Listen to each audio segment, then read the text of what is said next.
I've been hearing still that everybody out there, they're conducting open houses. They're still taking listings, and they're busy. San Diego office is super busy. I was looking at the numbers when I got back this morning, and they're jamming.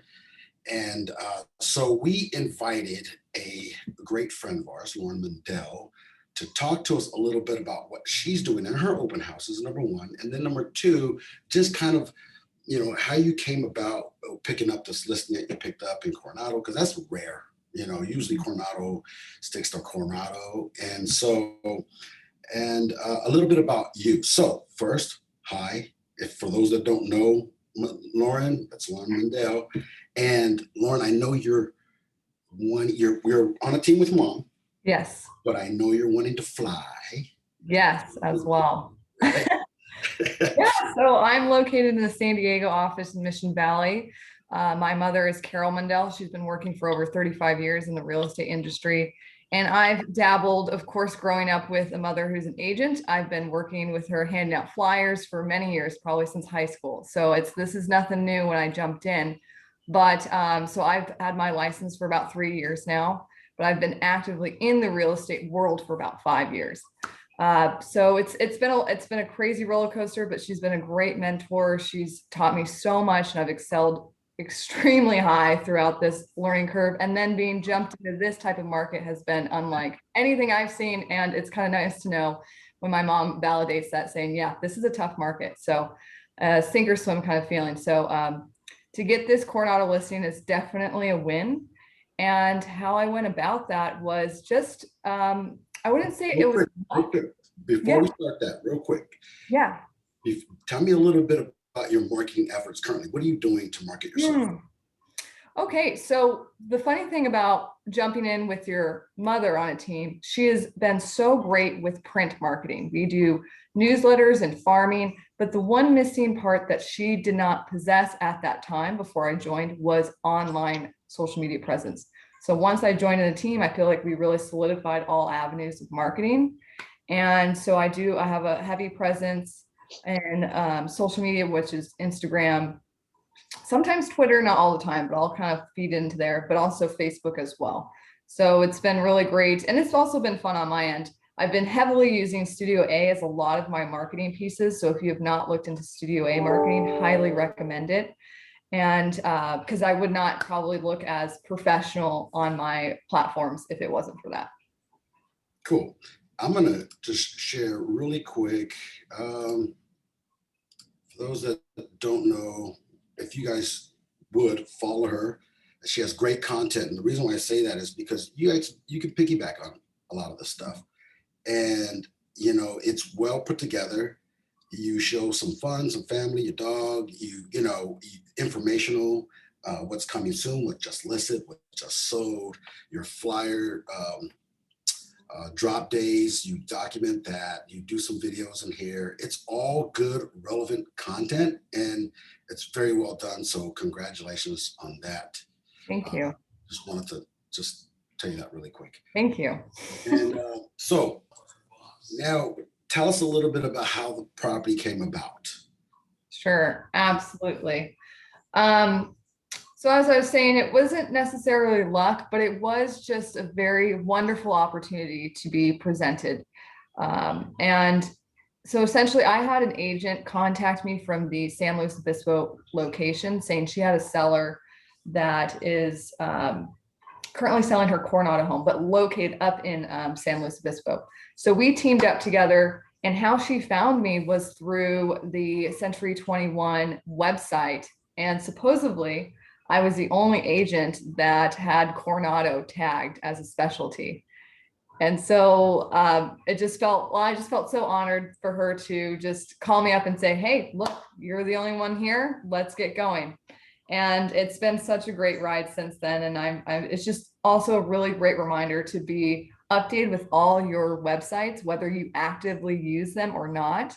Highly recommend it. And just tag areas, even if you're not so certain about it, but you would still want to work in that area, just tag it. You just do it. So that was a great lesson for me to learn, and just also validate that it is very important that all areas of your social media presence needs to be a little bit up to date at least. And which is very true. I'm glad you said that. You do. I don't care what profiles are out there. Make sure they're complete. Make sure that they're dialed in, because you just never know who's looking. And when they contacted you, you had to be ready. So I'm sure. Um, Mhm. I have something to share that you shared with me. Is it okay if I share it? Absolutely. It is kind of like a market snapshot that she sent her client, or am I titling that right? You want to I correct me? would, I would love any feedback if you want to spruce up the title. I just have a marketing report. So with the seller not necessarily being here, she can't physically see what I'm doing. And so I created just off the whim from some templates or listing templates, and just obviously changed the wording to have it be a marketing report. So it just gave them numbers as to the back end of what I'm seeing when I'm advertising their property on my social media platforms, as well as other things. So with this being a luxury market, I really want to know the niche of Coronado. So I did some various things. So I talked about here just the photographer and why I used that particular photographer. Then I kind of go down and talk about just some Instagram post. I didn't necessarily do the advertising, but this is my viewership on my own business account from people actively coming to there. Also includes stories, insights, and just adding a little blurb as to what a story is. Just very simple, because some people, she's an elderly lady, she's probably not going to really know what a story is. So I just want to make sure that I clarify that for anybody. And this is perfect because I can use this and plug it in for other listings once I'm there. And so there's also Facebook right there. And even further down this report, I talk about Pitch It Live. If you have not done Pitch It Live, this is a perfect example of just doing 30 seconds of a pitch and being able to market to your client saying, yeah, it goes out. It's really exposed. So always highly recommend just doing a 30-second pitch on Pitch It Live. And then this is where I kind of went a little bit above and beyond with this particular property, with Coronado being and this particular location of Coronado being very heavily, just your neighbors. I wanted to door knock. And so this was 2 days of 3 hours of door knocking, talking to neighbors. I got about 80% response rate of them opening the door, hence why it took so long to door knock just over 150 homes. So, but it was great because this was an invitation for people to have a private showing 1 hour previous to the actual public open house for them to kind of stop by and mingle and see each other's neighborly faces. So that was a huge win on that part right there. So Lauren, were they eager to talk to you? Were they, nice that they did, that they say, hey, it's Yeah. cool, don't knock on my door? Well, I was expecting maybe in a luxury market, you don't want to have to, talk to anyone. They were so welcoming. And that's one thing I actually really grown to appreciate through this experience in Coronado was that you have people that have lived there since the 80s. So they'll give me the wonderful story of they bought their home for 400,000, which makes you absolutely cringe because this home was listed for 2.6. So it's great to have that type of conversation. And then just hear stories from them and how they, then they talk about their neighbors that just moved in or, just kind of converse. It was really great. And then this was also another added bonus that I had help with my title company to do slide dial calls to make calls to 238 homes. And the same thing that you guys use for Century 21, if you make a voicemail, it just goes straight to voicemail and you just say your own blurb. It's extremely easy and is done within less than an hour. So I highly recommend doing that. This was one thing I also kind of bumped up my ante was QR codes. With this pandemic, I feel like a lot of people have been using QR codes, whether it's like using menus or just getting more information. So with that in mind, I wanted to incorporate this. This was something new. This is something I don't normally do in open houses as well, was a QR code, and it was great. And then of course, bringing incentive to people to show up to my open house was, if you see at the bottom, POE's right there. So I kind of bumped it up and just did 2 $50 gift cards for a raffle, which I'll probably be announcing this week for those who signed in. So those who signed in, it was fantastic. It was even more of a turnout that I normally do with people signing on open houses. That's usually my concern, but this turned out really great. So I enjoyed that. All of you on the call, if I'm not all, but whoever would like to see, get your camera out and like you're scanning the menu, just scan that really quick and check it out. It's actually cool. I like it. So who put this QR code for you? So I did this through, I have to get back to you on what particular website, but it was completely free. You can update your logo on there. Hopefully because it's a circular kind of border you see, hopefully you can scan it fully, but if not, I'm happy to provide attachment to it. But I was able to talk to our website provider. I think you have promoted it to us, was ThinkWhale. And he was really great in adding this extra page where it looks extremely nicely done. And then it kind of, you can sign in through there. And hopefully somebody, I know somebody will get a POE's raffle card, but we'll see who. This was well put together. Did you put all of this together? Yes. And so what's so nice is that I can take this and apply it to a listing presentation, or obviously apply it to my next listing while everything's going on in terms of getting an update and letting them know what I'm doing. So obviously it takes some time to create it, but once it's there, I can just plug it in, change out the photos, and know exactly, keeps me on track of what else I should be doing for marketing my clients to my clients. Well, it was well put together. And Thank you. thanks for sharing that with everybody. And so tell us a little bit about, the open house. Well, before we do that, let me ask you this. How did you feel about doing an open house? Yeah. This was your first one, right? Well, I've done many in terms of assisting my mother in her open houses. So I had a, Well, since we've been able to come back is what I mean. great question. So this was actually my second. We had one in Terrasana, but this one I really wanted to jump on it. So I was practicing scripts. I was, even going above and beyond in my flyer that I was handing out to neighbors. I said I was baking cookies.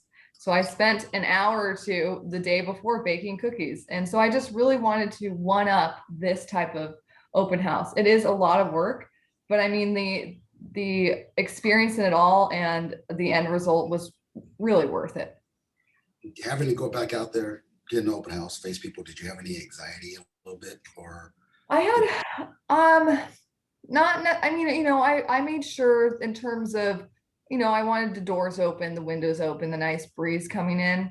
But I think what surprised me the most was just how excited I am. I will admit, I'm not the most excited in terms of doing open houses, but it would really just help me ramp up the excitement of how much work I've created to create this open house is what really pushed me into the energy of it. But not too much anxiety in terms of just coming back from an all mask type of mandate.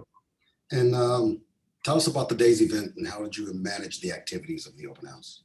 Great question. So for this particular listing, with the amount of work that I put in and trying to make it an event more than just like an open house necessarily, I did have my title rep assist me, and that I think that was really helpful, especially if there was one or more parties inside the home. It helped them, keep accountability to have them sign in, give them the incentive of possibly winning a $50 gift card in a raffle, and then be able to kind of give broad general overview of the listing, and then I'd be able to take over and continue with it. So if that's something, if you're going to get a lot of foot traffic, I'd highly recommend having someone to assist you. Oh, I think you're muted. All right, rookie mistake. I hear there's a lot of foot traffic these days. So definitely, if you can take somebody, that would be great. I know, would you say the open house was pretty successful? I'd say so. I think I got over 40 people from what I was tallying.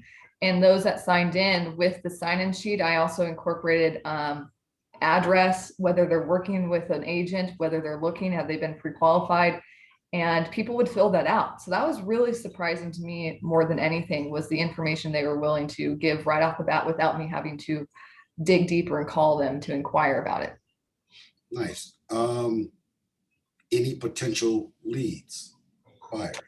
I think so. I had a few that I've been in contact with. I think my last thing that I want to do with this open house, closing this event, aside from picking the raffle, is sending thank you letters to those that provided their home address or even just an email address, kind of just really sealing the deal of getting into a market, maybe just a neighborhood that you're not very familiar with and you want to start marketing there. I would highly recommend doing that, just to make yourself more of a neighbor and a reminder that I'm still here. Just because the open house just ended doesn't mean I'm going anywhere. And what kind of feedback were you getting from the attendees and some of the agents? Great. In terms of the home or just the event itself? Both. Great. A lot of people actually really loved the cookies. They said that was something new. It's just, I think a lot of people were just excited to see their neighbors. And so I think that was my main motive going with this whole event, was to get people together. That was my main conversation point when I was talking to neighbors the week prior or the days prior to the open house, inviting them, saying, I just want everyone to get together, make it kind of a wholesome thing. So I'd highly recommend doing that if that's something that you are interested in doing. The agents out there in Coronado, they have pretty tight little knit. I hope they were nice to you. Yeah, actually, they've all been really nice, which is very surprising. I've heard the same thing, so I was kind of like defense mode for that, but no, they've been really great when I was meeting them. Got you. And so, you know, what kind of advice would you give some of the agents right now if they were to jump back into doing open houses? If you could, what would it be? Sure. I mean, I think it's, the very basis of it is you try to make it fun to what you want to do. Working with my mom, we're heavily into door knocking. So I use that to my advantage. Find your strengths again and apply it to your open houses, whatever it may be. I took advantage of the technology that I'm good at. I've also took what my mom helped me learn, which was door knocking. And I think those two things and those strengths that I have really, really helped me with this open house. Good advice. Good advice. Thank you so much. Yeah, I think door knocking, it could be a little stressful because you don't know. But if you're going there with information, like Yes. inviting them somewhere, I think that's a little easier than, hey, do you want to sell your house? Right, exactly. That's a great point, is just letting them know, hey, I'm not coming to you to initially sell your house, but I'm here to invite you to an event. And if the conversation leads to that point, absolutely bring that up. But I think it's also important to have a script so you can really, you're not necessarily wasting your time when you're talking to a neighbor for 10 minutes, because sometimes I would get in that situation. So I'd have to bring it back to kind of go back to your scripts and have a good kind of set basis of your conversation where you want it to go. Awesome. Awesome. Well, Lauren, I really, really appreciate you. I appreciate, your insight. I appreciate you sharing your info because not a lot of people do that. You'll probably say, Deshaun, can I get a copy of that? Somebody's probably Yeah. going to. Yes, I made it in a presentation or Microsoft I don't know. I can't remember, but I'll send you a copy. And I'm happy to share that with others so they can use that as a template. And I tell you what, if you guys need help with it, I'm sure Studio A would be more than happy to create that for you. Even So better. that's awesome of you to do that, Lauren. Thank you so, so very much. And all of you guys, if you guys have any questions, don't just feel free to ask. And then if you want a copy, let me know and we will get one out to you guys so you can recreate it. And we are hoping and wanting and wishing you all a successful week. So I'll see you guys soon, I'm sure, on another call or something. Thank you for having me. If there's no questions, we will let you be about your day and make it a splendid day. Awesome. Thanks, everyone. Thanks again, Lauren.